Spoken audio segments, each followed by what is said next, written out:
they took possession of that school, and the name of the of the street there was Euterpestraat.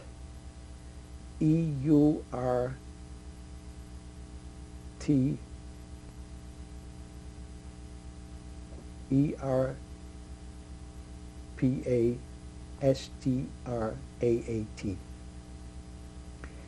And the street was so notorious for being the Gestapo headquarters there that after the war they changed the name to one of our resistance fighters' name, because nobody wanted to live there in that street anymore.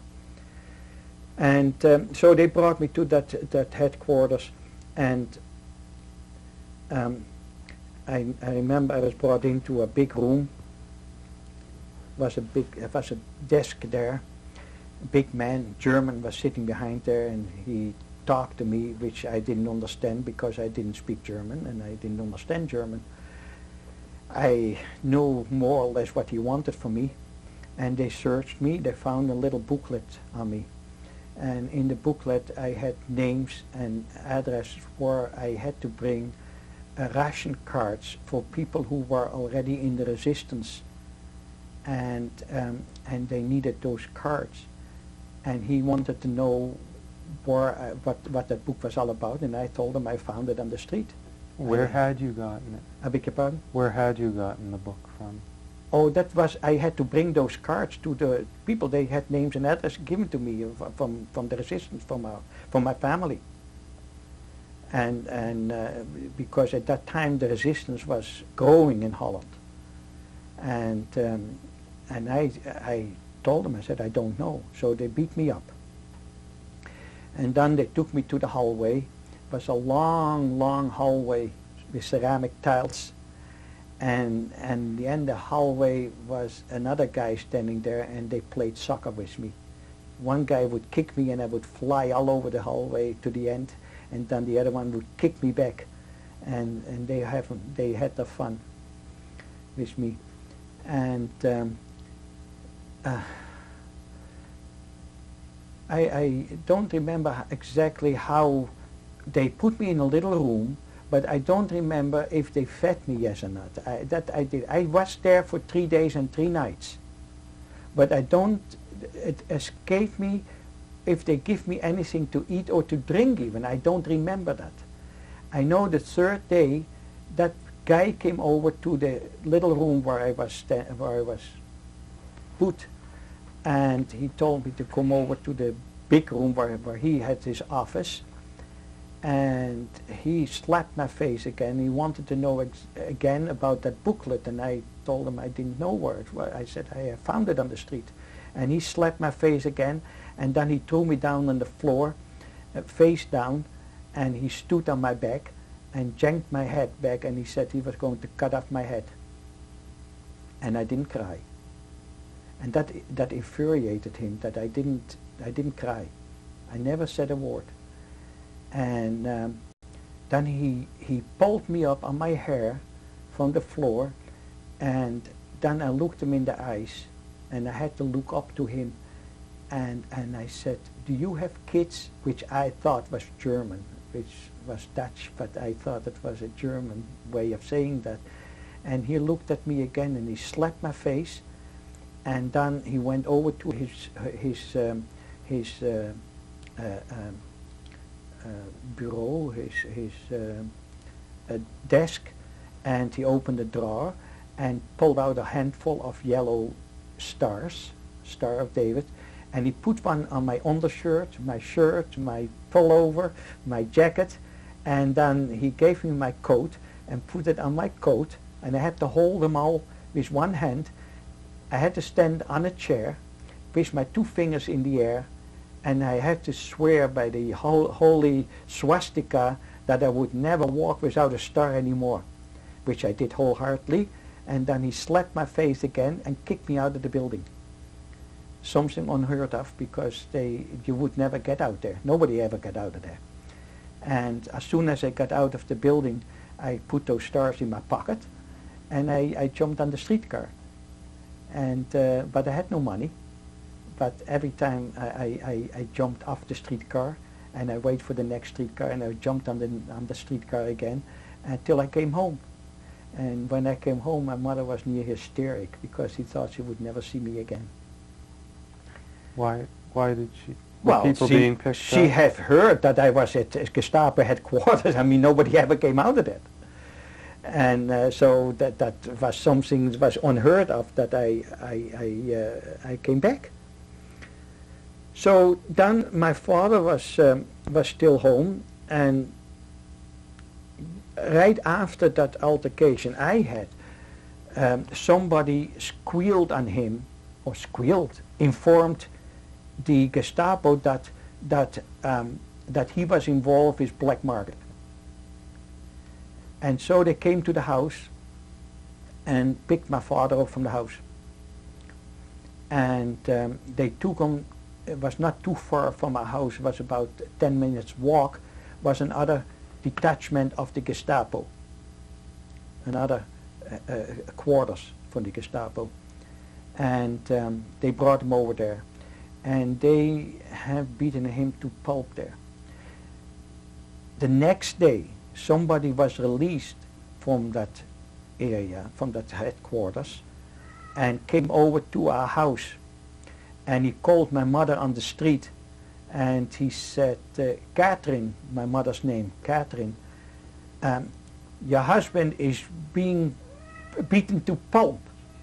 And so she got so angry. I remember she got so angry, and she rushed down the stairs, and she ran. I ran with her. She ran over to that Gestapo quarters, and there were two guys standing in front of the two guards in front of that building, and they wanted to stop her, and she just pushed them aside, and she rushed in, and one of the rooms, my father was sitting in a corner, blood all over, and he was just dazed, because they must have, there were so many people who beat him there. And like I said before, my father was a big, strong man, and so there was more than 2 or 3 people who beat the hell out of him. And so my mother rushed into that room, saw my father, and said, out you go. And she just took him out, and they wanted to stop her on the exit, and she just pushed those guys aside and said, you know, she said something to them, and I don't know what, but she was so angry, and they just let her go. They never stopped her, and so he came home, and he was he recovered, and when your father was arrested, did they search your house? Oh, yeah, that was that same day. They took him to that headquarters. Then about 3 or 4 men came over to the house, and my mother asked him what they want. They said, we have to search the house because they were notified that there was black market being done from the house. And they all wanted to go to a different room in the house. And then my mother said, hey, wait a minute. Nobody. All together. If you want to search the house, that's fine, she said, with me present. Not everyone in each different room. And I have to be present. And they listened to her. That was the funny part. They were so easily intimidated by somebody. The Germans were a way of a kind of people who were intimidated with anybody who raised the voice. And they listened. And so she took them from room to room, and they searched, and they couldn't find anything. So they left. But it was one of those things, what inexplainable things. First of all, how I got out of Gestapo headquarters alive. Then how she intimidated those guys coming over to the house. Then how she went over to the headquarters and got my father out of there. Things, I mean, unexplainable. There was no rhyme or reason for. Were there any deportations from the Jewish area yet? At this Yes. time? By that time, they started holding raids in our area, mainly our area. And the way the Germans did that, the Germans had what we called at that time the green police. Those were German military police in green uniforms. The army uniforms were gray. The military police was green, and we concocted the term of the green police. Excuse me, the green police. They usually came in the area and closed off the streets, mainly the bridges. They drew the bridges. The bridges who could go up, they pulled up so nobody could leave the neighborhood. Those bridges which were how you call it, steady bridges, Regular. unmovable bridges. They just put two guys on each side of the canal, and nobody could go in and out. And after they cordoned off the whole area, then they picked up anybody who was on the street. They just picked up anybody, and then later on they sorted out who was Jewish and who was not Jewish, and that's how they got the people. Later on they also did the same thing. If they couldn't get enough people off the street, they just went into the housing. And many times that there were enough non-Jewish neighbors who were sympathetic to the fascist party, or were themselves fascist, and they pointed out wherever Jews were living, because the Germans had no knowledge of who was Jewish and who was not Jewish, and they had no knowledge of who was living where. And so they just were pointed out where to get them, and then they went into the housing. Did all the fascists living in the Jewish quarter hate Jews? No, not necessarily, because that was a funny thing, because downstairs from us, we were on the second floor, and on the main floor was a wholesale dry good business.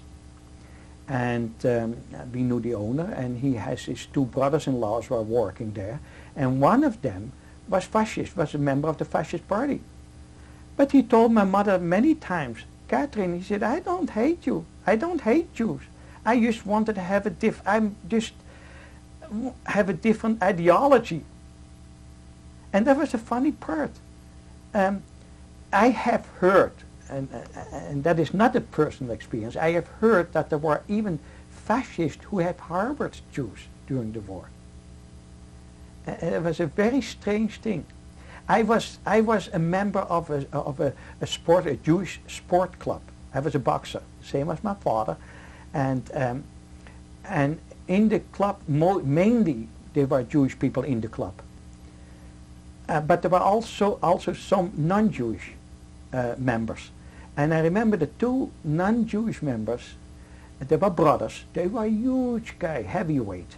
Huge guy, big guys. They must have been 6'6" or something, 6'6", 6'7", big guys. Their father was a policeman. His name was Sam Olie, O-L-I-E, Olie, Sam Olie. That was the policeman.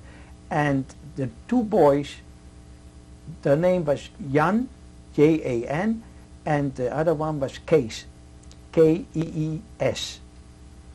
And they were members from our club. And they were forced by their father to volunteer for the SS. And they apologized to us in the club, because they knew we were all Jewish. They apologized. Our father wants us to join the SS. It's incredible. I mean, things like that happened. Knowing that people were being picked up and deported, did you have any precautions or any strategies for avoiding that? Here again, to me, this whole episode, as a child, I'm coming now 1942. Beginning of 1942, I was 14 years old. 14 years old. To me, still, that was like a cops and robber situation. I had no idea to be afraid for anything. I still went, because I wasn't wearing a Star of David, I still went to the swimming pools, I still went to the parks, and the German army had all those things occupied. I remember one swimming pool in the heart of the city was occupied by the Germans, but I went there anyway, and I swam with the German army there, and they had fun with me because I was a kid, and I had no reason to be afraid, and next to where we were living, they were empty warehouses, and I have explored that over the rooftops. Through the attic from our house, I went on the rooftops, and I could walk over the rooftops for whole streets, and I have explored that whole neighborhood, empty houses.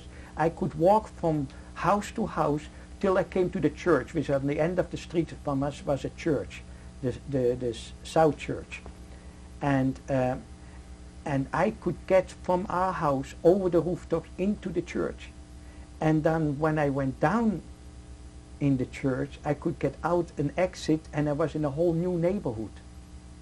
I mean, that far could I walk. And so one day there was a raid again, and I saw them coming. I saw the Germans cordoning off the neighborhood again, and I told my mother. I said, let's go to the rooftops, and we went up to the rooftops, and with my sister, and my father wasn't home, and I told her how to get out of the window. So my mother went first, and then I wanted my sister to go, but she was afraid for the height, because the eave throws where we have to walk through were not like in Canada. The eave throws were built onto the roofs of the houses there, and they were about a foot wide, and you could walk in them. And so when my sister was afraid to walk through them, I took her on my back, and I walked all the way to the roof, to the eave throws, to the next building, and then we went like that from building to building, till we saw out of the windows that when it was safe, when the Germans were gone, and we went back the same way again, and we went to our own house, and that happened on several occasions. And so after all those things happened, they happened pretty fast, one after the other. There was a proclamation from the Germans that if the Jewish men would voluntarily go to a war camp in Holland and work there, they would leave their wives and the children by themselves. They would not be picked up. So many of those Jewish men did that. They went voluntarily. And my father was one of them. He went voluntarily to one of those camps with the notion that we could stay home. But no sooner did they have all those men in that camp, they went after the families. It was the Germans worked with ploys. They never came out straight what they were going to do. Many of those raids also were held, for instance, all the raids were held on a Friday night, a Friday afternoon, because they knew the Jewish people would be home and preparing supper and so on. Also on holidays, Jewish holidays, they knew they were home from work. Then the raids were being conducted. They knew exactly when to do it. So this way, my father was in that camp, and I remember that they came, they raided the neighborhood again, the Germans. They closed off the neighborhood, and I saw them coming to the house, and I yelled out to my mother, "They're coming for us," and she said, "Don't worry." So 2 German soldiers came up the stairs, and we were on the second floor, and my mother opened the door, and I remember my sister and I, we stood behind her and said, "What do you want?" She said, "You have to come with us, you have to be deported." My mother said, "No way, no way we're going to be deported, because you promised that if my husband go voluntarily to the camp, that we can stay home." She said, "And I'm not going." And that's what they said. And they said, "Well, we will say downstairs that you already have been deported." And that was the end of it. It was very strange how easily they were intimidated by a strong voice.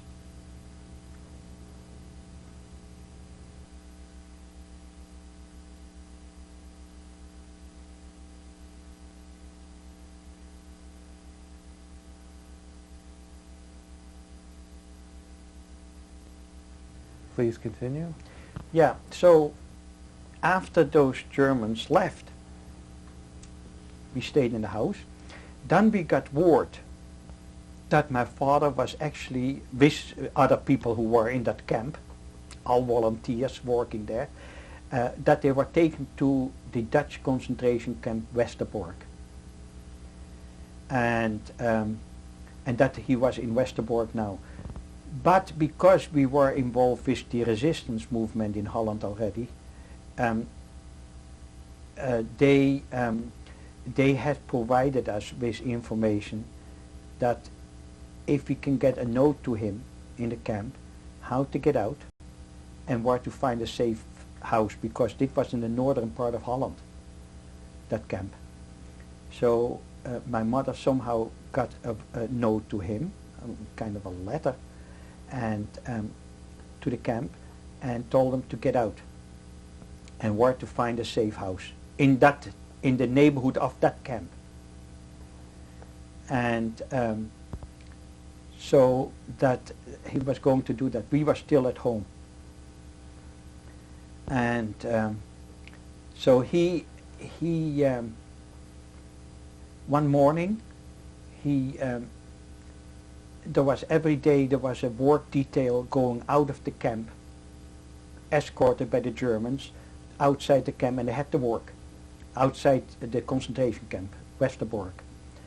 And so one morning my father stayed behind, and while the detail was going out, and after they were gone, he came out of his hiding place in the camp and saw a truck with the SS there, ready to leave the camp, an empty truck.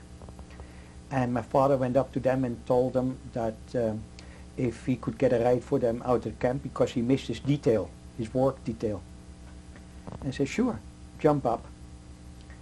And when he jumped on the back of the truck, somebody else, another guy, jumped up as well.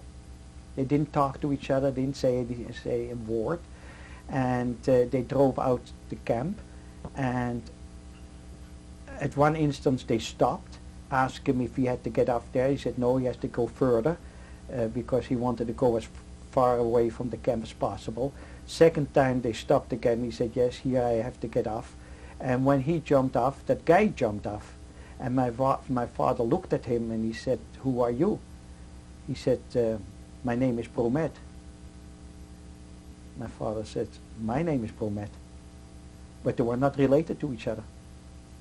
They didn't know each other. And so my father told him, he said, "I have somewhere to go, and you have to fend for yourself."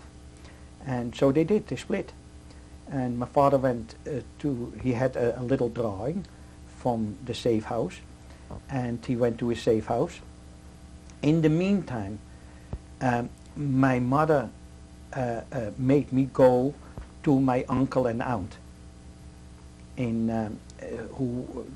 which I said before was that mixed marriage. She was a German national and married to my mother's brother, and so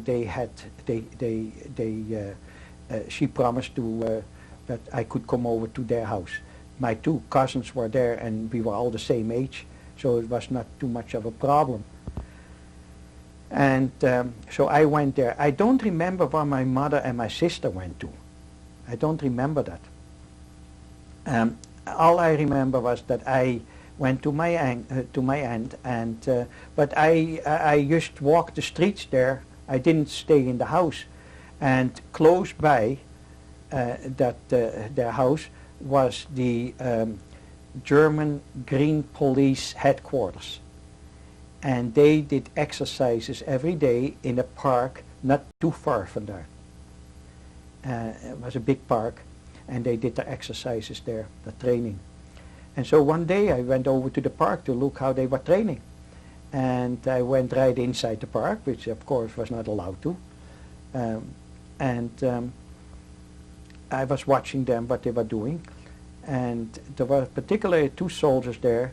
They couldn't get the hang of it, of running with the rifles, going flat on their belly and have the rifles against their shoulders and shoot. That kind of an exercise, and they couldn't get the hang of that. And so once they tried that again, I laughed. And one of the officers came over to me and asked him why I laughed. And I said, well, they're stupid. And so he asked me if I could do better than that. I said, sure, I could do better than that. So he gave me a rifle. And I exercised the whole afternoon with them. And they gave me chocolates. And they did everything with me. And they had a ball. And I had a ball.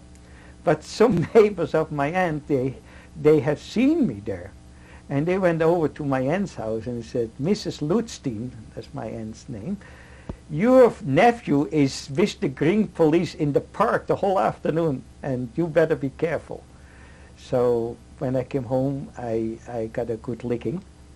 And I said, but what's wrong? I said, they don't know anything, and I don't know anything, and so why can they be there? But of course, they were more scared than I was. So then I for the next couple of days, I have to be inside. And one night I heard, I was sleeping with the three of us, my two cousins and I. We had one little room, and we were going to bed at night. And then I heard some mumbling, and I heard my uncle and aunt talking, and yes, she's coming. And all of a sudden, my uncle opened the door, and I had to come out. And there was my father standing. He fled the concentration camp, and he came to my aunt's house.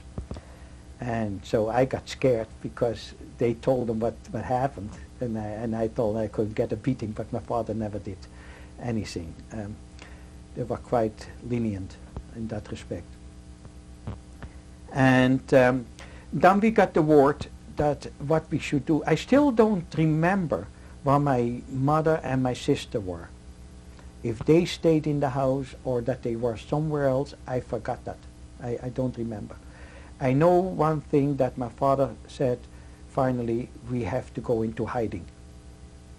And so he contacted his sister, my father's sister, and her husband, and their child, their daughter, my cousin, and asked if they would come with us in hiding. My father had, in the meantime, found through the resistance safe houses. And he also asked his brother to come with his wife and a little boy. And she just gave birth of another child, another little boy.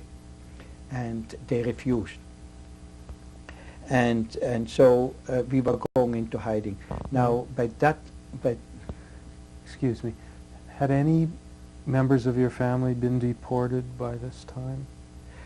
That my father's sister, daughter, the oldest daughter, she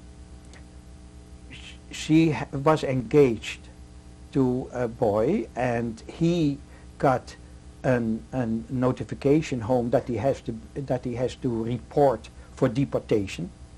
And the funny part, everybody just got a notification, they just went.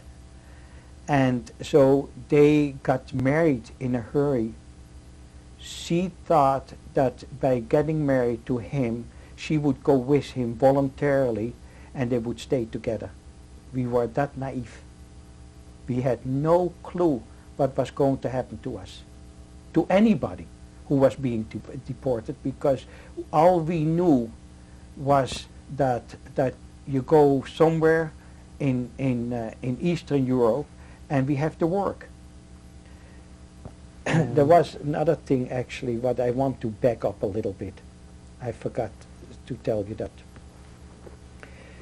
About my grandmother.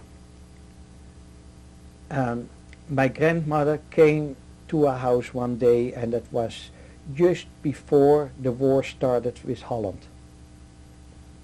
So that must have been the end of 1939 or the beginning of 1940. And she came over to our house, and because we all lived in the same neighborhood, of course, the whole family lived in the same neighborhood. And she came over to the house and said, "Catherine," she said, "I had such a stupid dream." And my mother said, "What did you dream?" She said, "I saw people, a whole row of people walking down the street with packs on their back. And they walked and they walked. There was no end on the row." She said, "And I was the last in line of that row of people. And we walked." And my mother said, "Where did you walk to?" She said, "I don't know. We walked." And that dream was forgotten. And in 1942, the beginning of 1942, with one more raid in our area, that's how I saw my grandmother going. She came down the street. A whole row of people went down the street. She was the last in line with a pack on her back, and she waved goodbye to us. That was the last time I saw her. How dreams came reality. And there's one thing I never forget. So to go further to my father's plan to go into hiding, as I said, he contacted his sister and her husband, and they agreed to go with us.